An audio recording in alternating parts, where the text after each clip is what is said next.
오늘 스마트폰을 몇 번 확인하셨나요? 혹시 자식 문자 왔나 보려고요. 저도 그랬습니다. 지금 이 영상을 틀어놓으신 시간이 오전인지 오후인지 혹은 그 경계 어딘가인지 저는 알 수 없습니다. 하지만 한 가지는 알 것 같습니다. 지금 이 순간 여러분 곁에 고요가 흐르고 있다는 것을요. 벚꽃 또는 목련가지가 바람에 가볍게 흔들리고 있습니다. 이제 4월의 시작입니다.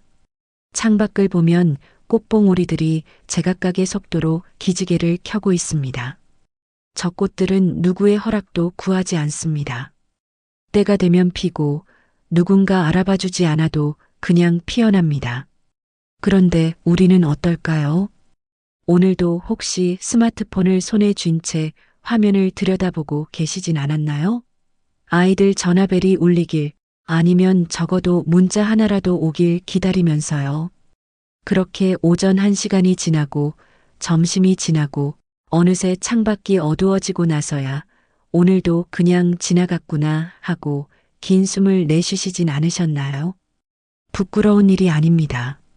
평생을 누군가를 위해 살아오셨으니 이제 스스로를 위해 사는 법이 낯설게 느껴지는 것은 아주 당연한 일입니다. 오늘 저는 여러분과 함께 그 낯설 속으로 조심스럽게 걸어 들어가 보려 합니다. 거창한 변화 이야기가 아닙니다. 봄날 오후 한 잔의 차처럼 천천히 그리고 따뜻하게. 자식이 전화를 안 하면 서운합니다. 그 서운함이 하루 이틀 쌓이면 섭섭함이 되고 섭섭함이 오래되면 우리는 어느새 이런 생각을 하기 시작합니다. 내가 뭘 잘못했나? 내가 덜 사랑했나? 저 아이 눈에 나는 귀찮은 존재인가? 아닙니다. 전혀 그렇지 않습니다. 자식들은 바쁩니다. 회사도 있고 아이도 있고 저마다의 걱정을 등에 지고 삽니다.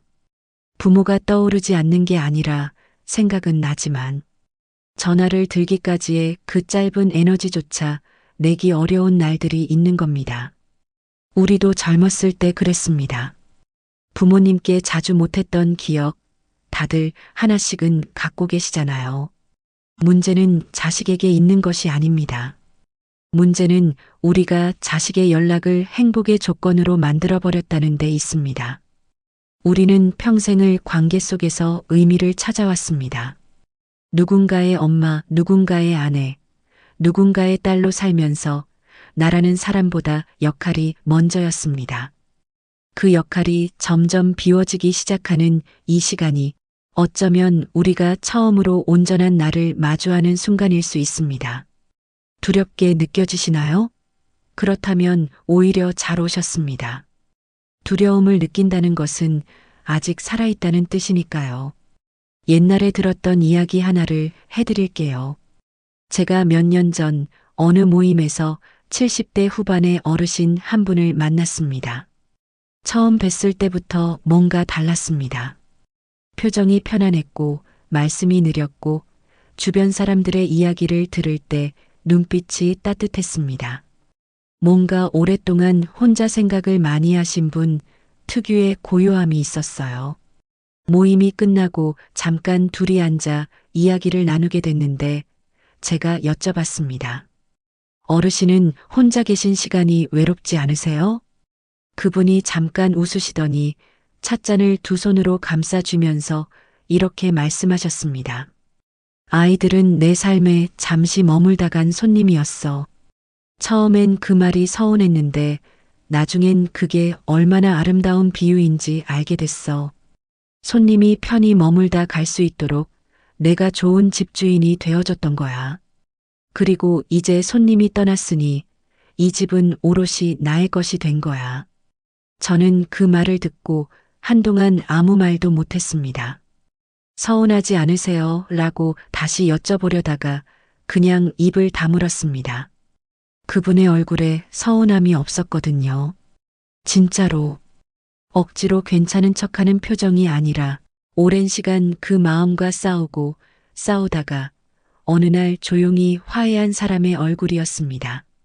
생각해보면 우리는 아이를 낳는 순간부터 이미 알고 있었습니다. 이 아이는 언젠가 떠난다는 것을, 그게 건강하게 자란다는 뜻이라는 것을, 걸음마를 떼는 순간 내 손을 놓고 혼자 걷고 학교에 들어가는 순간 내 세계가 아닌 자기 세계를 만들기 시작하고 취직을 하고 결혼을 하면서 점점 더 멀리 걸어갑니다. 그 모든 걸음이 사실은 내가 잘 키웠다는 증거인데 우리는 그 뒷모습을 보면서 자꾸 버려진 것 같은 기분을 느낍니다. 그런데 그 어르신 말씀처럼 다시 생각해보면 어떨까요? 나는 좋은 집주인이었습니다. 추운 날엔 따뜻하게 해줬고, 배고프면 먹였고, 무서울 때 옆에 있어줬고, 넘어지면 일으켜줬습니다. 손님이 불편하지 않도록 내 것을 내어주고, 내 시간을 내어주고, 내 잠을 내어줬습니다. 그렇게 수십 년을 집주인으로 살았습니다. 그리고 이제 손님이 떠났습니다. 손님이 떠난 집은 쓸쓸할 수도 있습니다. 하지만 동시에 비로소 내 집이 됩니다. 소파 위치를 내가 원하는 대로 바꿀 수 있고, 냉장고에 내가 먹고 싶은 것만 채워둘 수 있고, 아침에 일어나는 시간도, 불을 끄는 시간도, 오늘 뭘 할지도 전부 내가 정할 수 있습니다. 눈치 볼 이유가 없습니다.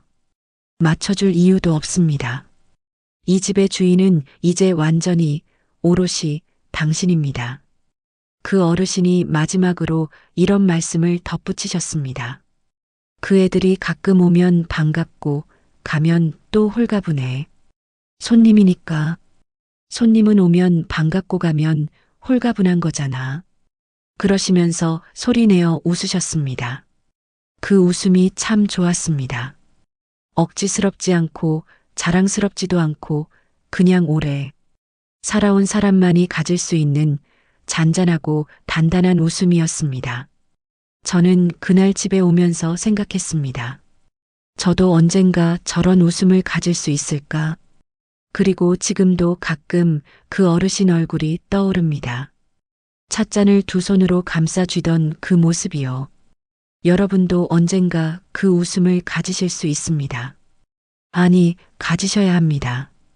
그게 이 긴 세월을 살아낸 분들이 누릴 자격이 있는 것이니까요. 손님은 돌아갑니다. 그게 손님의 역할입니다. 그리고 집주인은 손님이 돌아간 후 비로소 자신의 집을 있는 그대로 느낄 수 있습니다. 소파에 비스듬히 기대도 되고 음악을 틀어도 되고 아무것도 하지 않아도 됩니다. 눈치 볼 이유가 없습니다. 이제 이 공간의 주인은 당신입니다. 자식의 전화를 기다리는 집이 아니라 당신이 사랑하는 것들로 가득 찬 집으로 만들 차례입니다. 관심을 구걸하는 삶은 품격이 없다는 말이 있습니다. 처음 들으면 조금 차갑게 느껴지실 수도 있어요. 하지만 생각해보면 이건 자식을 탓하는 말이 아닙니다. 나 자신을 위한 이야기입니다. 스스로를 귀하게 여기는 사람은 표가 납니다. 서두르지 않고 흔들리지 않으며 누군가가 연락해 주길 초조하게 기다리지 않습니다. 그런 사람 곁에 있으면 이상하게 마음이 편안해집니다. 그 여유가 바로 품격입니다. 제가 처음 붓을 들었을 때 솔직히 잘 그리려는 마음이 아니었습니다. 그냥 이 텅 빈 시간을 어떻게든 채워야 할 것 같았거든요. 하얀 종이 앞에 앉아 파란 물감을 물에 풀어 툭 찍었을 때 뭔가 이상한 일이 일어났습니다. 마음이 조용해졌어요. 생각해보면 그 순간 제가 집중하고 있는 건 딱 하나였습니다. 지금 내 손에 들린 붓이 종이에 닿는 이 찰나. 아이들이 전화할까 안 할까, 오늘 뭘 먹을까, 몸은 왜 이렇게 여기저기 쑤시는 걸까, 그 모든 잡념들이 물감처럼 번져서 희미해졌습니다. 이게 바로 예술이 우리에게 주는 선물입니다.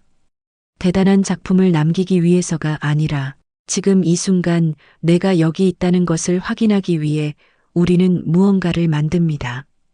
외로움과 고독은 다릅니다. 외로움은 누군가를 향해 빈손을 내밀지만 고독은 그 빈손으로 무언가를 빚어냅니다. 취미가 거창할 필요는 없습니다. 취미라는 단어가 주는 부담이 있습니다. 뭔가 배워야 할 것 같고, 잘해야 할 것 같고, 남들한테 보여줄 수 있어야 할 것 같은 느낌. 그래서 많은 분들이 시작도 전에 포기하십니다. 나이도 있는데 이걸 지금 시작해서 뭐가 되겠어? 손이 떨리는데 무슨 그림이야? 글씨도 못 쓰는데 무슨 일기야? 그런데 여러분, 저는 오늘 그 생각을 딱 하나만 바꿔드리고 싶습니다. 잘하려고 하지 마세요. 그냥 하세요. 잘하는 것과 하는 것은 완전히 다른 이야기입니다. 잘하는 건 남을 위한 것입니다. 하는 건 나를 위한 것입니다. 지금 우리에게 필요한 건 남에게 보여줄 실력이 아니라 내가 살아있다는 느낌입니다. 여기서 한 가지만 기억해 주세요. 그것이 무엇이든 시작하는 순간 당신은 기다리는 사람에서 만드는 사람으로 바뀝니다. 기다리는 사람은 수동적입니다. 누군가 연락해 주길, 누군가 불러주길, 누군가 먼저 손 내밀어 주길 기다립니다. 그 기다림 속에서 시간은 느리게 흐르고 마음은 조금씩 작아집니다. 하지만 만드는 사람은 다릅니다. 오늘 화분에 물을 줬습니다. 오늘 한 문장을 적었습니다. 오늘 처음 가는 골목을 걸었습니다. 이 작은 행위 하나하나가 나는 오늘도 뭔가를 했다는 증거가 됩니다. 그 증거들이 쌓이면 우리는 어느새 자신에게 이렇게 말할 수 있게 됩니다. 나 꽤 잘 살고 있네. 그림이 아니어도 됩니다. 베란다 한켠에 작은 화분 하나를 들여놓고 날마다 들여다보는 것도 좋습니다. 처음엔 그냥 물 줘야지 하고 봤는데 어느 날 새싹이 올라오면 이상하게 가슴이 두근거립니다. 내가 이걸 키웠구나. 내 손길이 닿아서 이게 살아있구나. 그 느낌 작지 않습니다. 하루에 한 문장을 노트에 적는 것도 좋습니다. 거창한 일기가 아니어도 됩니다. 오늘 날씨가 참 좋았다. 길에서 고양이를 봤다. 점심으로 된장찌개를 먹었는데 맛있었다. 이 한 문장이 쌓여서 1년이 되면 내 삶의 기록이 됩니다. 나는 이렇게 살았다는 아무도 빼앗아갈 수 없는 나만의 역사입니다. 처음 가보는 골목을 걸어보는 것도 좋습니다. 매일 다니던 길 말고 오늘은 한 블록만 다르게 가보세요. 낯선 담벼락에 핀 꽃을 발견할 수도 있고 오래된 빵집 냄새를 맡을 수도 있고 귀여운 강아지를 만날 수도 있습니다. 세상은 늘 그 자리에 있었는데 우리가 같은 길만 걸었을 뿐입니다. 중요한 건 딱 하나입니다. 내가 무언가의 주체가 되는 것. 기다리는 사람이 아니라 선택하는 사람. 받는 사람이 아니라 만드는 사람. 그 작은 전환이 하루의 온도를 바꾸고 표정을 바꾸고 결국 노후의 품격을 바꿉니다. 오늘 딱 하나만 해보세요. 거창하지 않아도 됩니다. 지금 이 영상이 끝나고 나서 딱 하나만. 혼자서도 잘 노는 사람이 있습니다. 여러분 주변에도 한 명쯤 계시죠? 만날 때마다 뭔가 새로운 걸 해봤다고 하고 눈이 반짝이고 표정에 어떤 활기가 있는 분. 그분이 특별히 행운하여서가 아닙니다. 자신만의 작은 세계를 갖고 있기 때문입니다. 저는 그걸 나만의 우주라고 부릅니다. 거창한 것이 아닙니다. 아침에 일어나 혼자 내리는 커피 한 잔. 이 한 잔을 위해 좋아하는 잔을 꺼내고 물 온도를 맞추고 천천히 따라 마시는 그 5분. 그 5분이 하루의 중심이 됩니다. 누가 봐주지 않아도 그 순간만큼은 내가 나에게 집중하는 시간이니까요.